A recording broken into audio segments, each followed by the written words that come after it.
안녕하십니까. 전종희 목사입니다. 10월 6일 금요일 매일 성경 묵상입니다. 열왕기상 13장 1절로 10절입니다. 보라, 그때 하나님의 사람이 여호와의 말씀으로 말미암아 유다에서부터 베델에 이르니 마침 여로보암이 제단 곁에 서서 분향하는지라. 하나님의 사람이 제단을 향하여 여호와의 말씀으로 외쳐 이르되, 제단아 제단아, 여호와께서 이와 같이 말씀하시기를, 다윗의 집에 요시아라 이름 많은 아들을 낳으리니 그가 너의 위에 분향하는 산당 제사장을 너의 위에서 제물로 바칠 것이요, 또 사람의 뼈를 너의 위에서 사르리라 하셨느니라 하고, 그날에 그가 징조를 들어 이르되, 이는 여호와께서 말씀하신 징조라. 제단이 갈라지며 그 위에 있는 재가 쏟아지리라 하매, 여로보암 왕이 하나님의 사람이 베델에 있는 제단을 향하여 외쳐 말함을 들을 때에 제단에서 손을 펴며 그를 잡으라 하더라. 그를 향하여 편 손이 말라 다시 거두지 못하며, 하나님의 사람이 여호와의 말씀으로 보인 징조대로 제단이 갈라지며 재가 제단에서 쏟아진지라. 왕이 하나님의 사람에게 말하여 이르되, 청하건대 너는 나를 위하여 너의 하나님 여호와께 은혜를 구하여 내 손이 다시 성하게 기도하라. 하나님의 사람이 여호와께 은혜를 구하니 왕의 손이 다시 성하여 전과 같이 되니라. 왕이 하나님의 사람에게 이르되, 나와 함께 집에 가서 쉬라. 내가 너에게 예물을 주리라. 하나님의 사람이 왕께 대답하되, 왕께서 왕의 집 절반을 내게 준다 할지라도 나는 왕과 함께 들어가지도 아니하고 이 곳에서는 떡도 먹지 아니하고 물도 마시지 아니하리니, 이는 곧 여호와의 말씀이 내게 명령하여 이르시기를, 떡도 먹지 말며 물도 마시지 말고 왔던 길로 되돌아가지 말라 하셨음이니이다 하고, 이에 다른 길로 가고 자기가 베델에 오던 길로 되돌아가지도 아니하니라. 아멘. 네, 오늘은 돌이킬 기회를 주시다, 돌이킬 기회를 주시다 라는 제목으로 묵상 나눔을 갖겠습니다.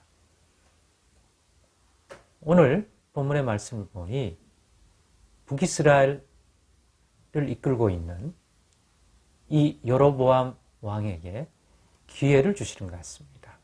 바른 길로 갈 수 있도록, 즉 다윗의 길로 갈 수 있도록. 우리는 앞에서 나라를 찢어 솔로몬 이후에 유다와 베냐민과 예루살렘은 다윗의 가문에게 주어 그 왕이 다스리는 그러한 백성이 되겠지만, 다른 10지파는 찢어서 여로보암을 왕으로 세워 다스리게 했음을 보았습니다. 다 하나님의 뜻 안에서 솔로몬이 저지른 불신앙에 대한 하나의 결과물로서 하나님이 그렇게 하셨음을 이제 압니다.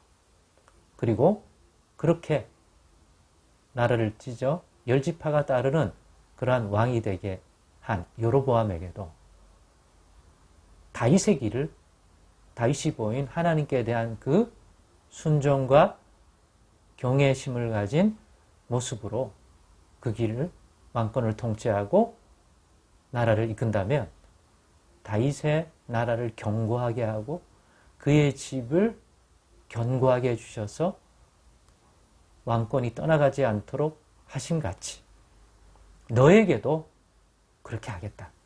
너와 너의 나라가 그처럼 견고하도록 내가 해주겠다. 그러니 다윗의 길을 가라 하는 것을 일찍이 아이야 선지자를 통해서 하나님이 여로보암이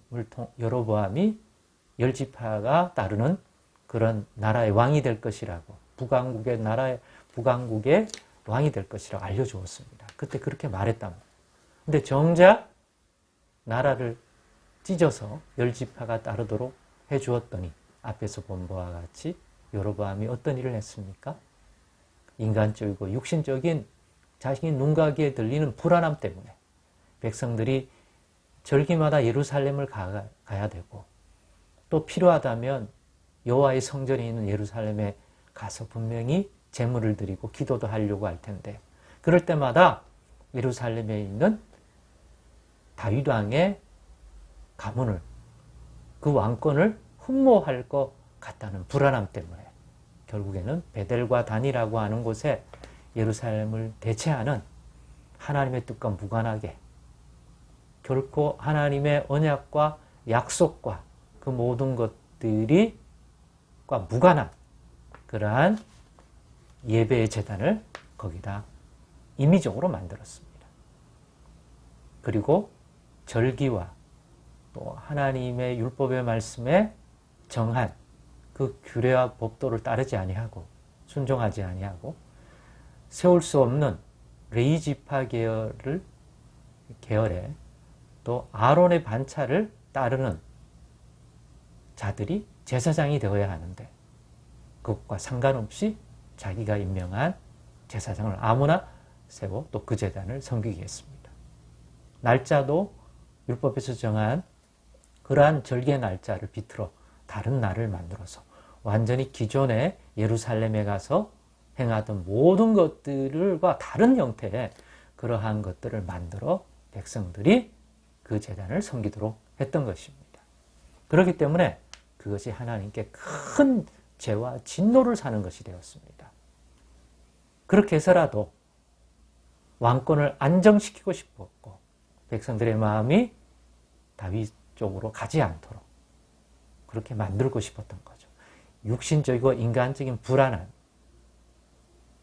여호와께서 자기에게도 다윗의 길을 가면 그렇게 하나님을 경외하고 주의 법도와 율례를 지키면 왕권이 안정되고 붙들어 주겠다고 했는데 믿지를 못하는 거죠.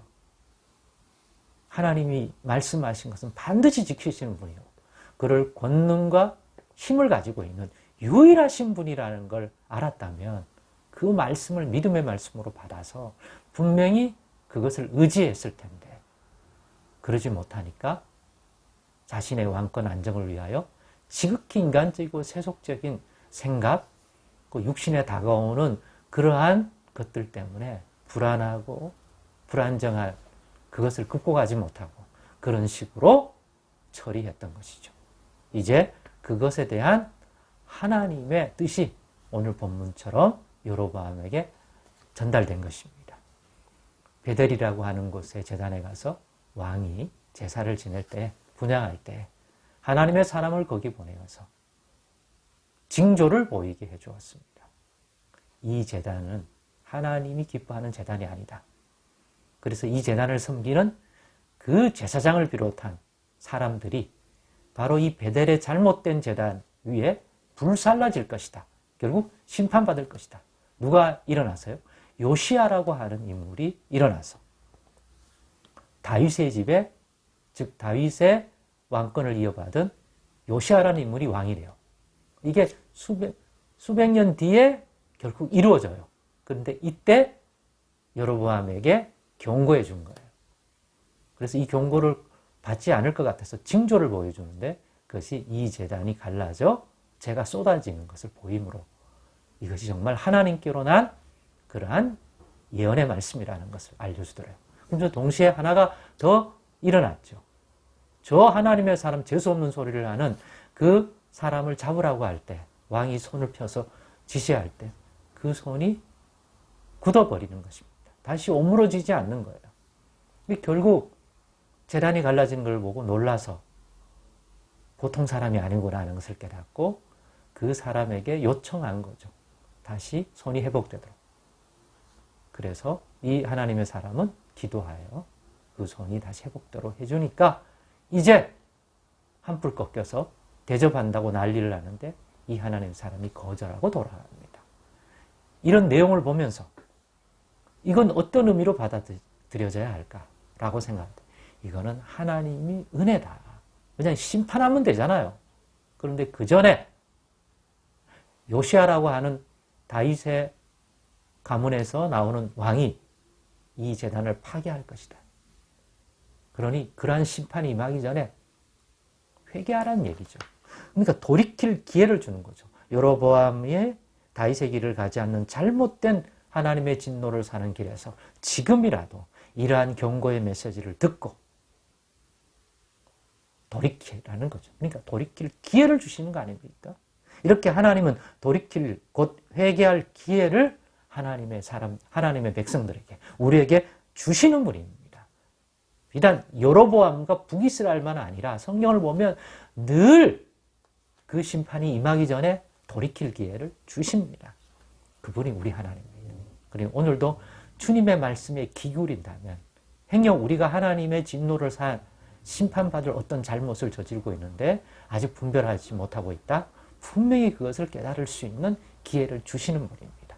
오늘도 말씀에 귀 기울일 때 소망과 약속의 말씀도 주지만 하나님의 진노를 사 심판할 그 제약의 길에 있는 우리의 모습이 있다면 분명히 그것을 깨달을 수 있는 그러한 음성, 손길도 주셔서 그것이 임하기 전에 돌이켜 회개할 기회를 반드시 주시는 분이다 하는 것을 깨달으시고 늘 말씀을 대할 때 구원의 소망, 복된 음성도 듣지만 경고의 음성도 들어서 우리의 죄악을 돌이킬 수 있는 그러한 은혜의 기회를 놓치지 않는 저와 여러분 되시기를 바랍니다.